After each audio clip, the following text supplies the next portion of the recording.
All right, gang, we're back. Luckily, I was able to steal a wheel cylinder from the fine folks over at AutoWorks in Oshawa.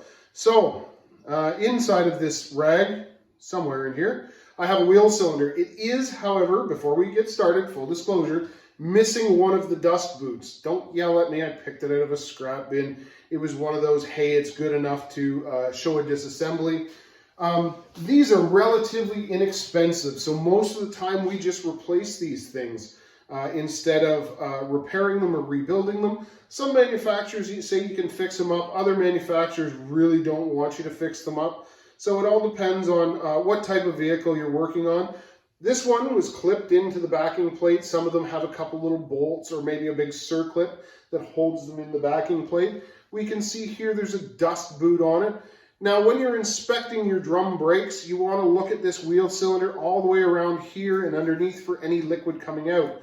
Most of the time, we just peel them back and we have a look and, yeah, okay, it's got fluid coming out or it doesn't. So we'll go ahead and we'll take that dust boot off. Again, super pliable, but it is prone to oil contamination. If something like an axle seal breaks or blows out and contaminates this, this will swell right up. It is not designed to be oil resistant. So as we go, we can see that it's got actuator pins in it, and they slide back and forth, and they also slide in and out. So there is a spring in the center to kind of return it to an outward state. Your hydraulic fluid would go in the bottom here, and of course you'd have a bleeder on the top. Actually, I believe, oh no, I've got that right. So hydraulic fluid, pressurized from the braking system, goes in the bottom, and right here the bleeder valve is on the top. And that lets any air out of the system when you're bleeding the brakes. We'll talk about bleeding the brakes kind of towards the end of this presentation. So we take it out and we can see there's a piston here. And of course on the other side, there's another piston. So we know this is a dual acting wheel cylinder. This isn't from a double trailing design brake.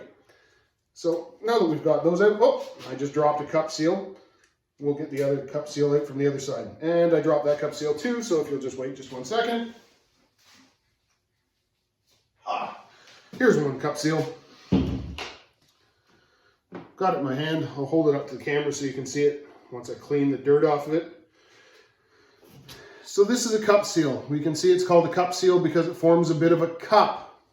Nothing crazy there. And of course this goes into the wheel cylinder and seals against the sides of this bore.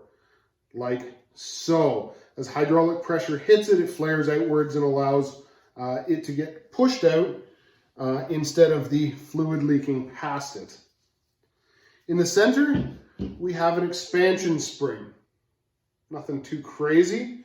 Of course, the return springs are acting against that, squeezing it inwards, so hydraulic pressure has to let it flow outwards or move outwards. And of course, the middle of this wheel cylinder, super simple. It is just a hydraulic cylinder. It should have a mirror-like finish so it can seal.